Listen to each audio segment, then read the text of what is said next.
तर मित्रांनो, आमचं इथे दर्शन झालं होतं, पण अंदर अगरबत्ती लावायला भेटली नाही, म्हणून मामीने आणि मी बाहेरच अगरबत्ती लावली. त्यानंतर इथला व्ह्यू मस्त एन्जॉय केला. इतकं छान वाटते ना इथे. खूप मस्त मस्त टेकड्या आहे, खूप छान वाटते.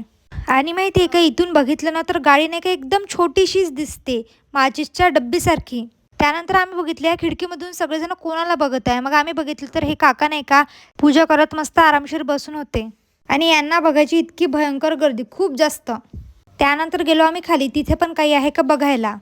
तर तिथे आम्हाला दिसले हे बंदर मामा. हे बंदर मामा नाही का सगळ्या बंदरापेक्षा वेगळेच होते, एकदमच दिसायला वेगळे होते म्हणताय मी. कारण की हा जो बंदर होता ना, तो डिस्कवरीमध्ये कसं दाखवते सेम सेम बिलकुल सेम बाई तसाच होता. आणि माझी तर बंदराला बघून फाटतेच, पण माझ्या स्वरूप बाळाची पण फाटत होती खूप. तर आम्ही दोघे आरामशीर आरामशीर इकडे तिकडे बघून उतरत होतो खाली.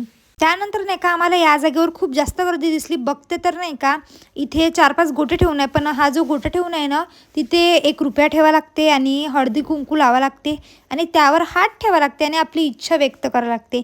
जर तो गोटा हलला तर आपली इच्छा पूर्ण झाली असं मानते. मग काय हे बघून नाही का मामी आणि मी आम्ही दोघीजणी लाईनीमध्ये लागलो, कारण की आमची खूप इच्छा होती या गोट्यावर हात ठेवायची. खरंच मित्रांनो, खरंच हा गोटा हालत होता, खूप जणांचा हलला. आणि मग नाही का मामीची बारी आली. मामीने नाही का हळदी कुंकू लावलं आणि 1 रुपया ठेवला आणि त्यानंतर हात ठेवला. हात नाही का जवळपास 1 मिनिटच ठेवा लागते.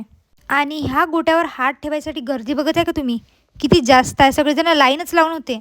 आणि मग नाही का 1 मिनिटानंतर सुद्धा मामीचा गोटा हलला नाही.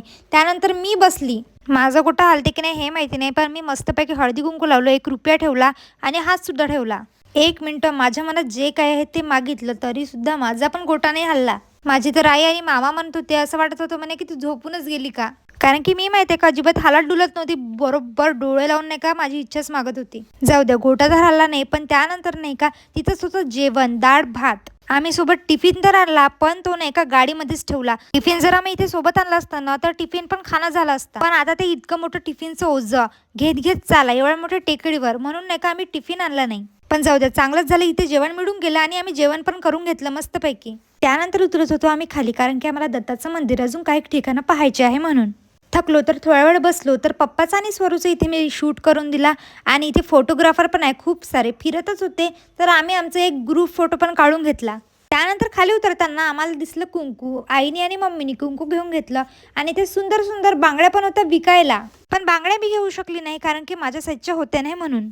मग इथे हे आजी नाही का बोरं विकत होती, पण 20 रुपये की 30 रुपये ग्लास विकत होती, म्हणून आम्ही बोरं सुद्धा घेतली नाही. त्यानंतर खाली उतरल्याबरोबर आमच्यासोबत असा किस्सा झाला ना की आम्हाला आमच्या चपला दिसतच नव्हत्या. तर काय झालं ते बघा आपल्या नेक्स्ट ब्लॉगमध्ये. तोपर्यंत आपल्या चॅनेलला फॉलो आणि सबस्क्राईब करा.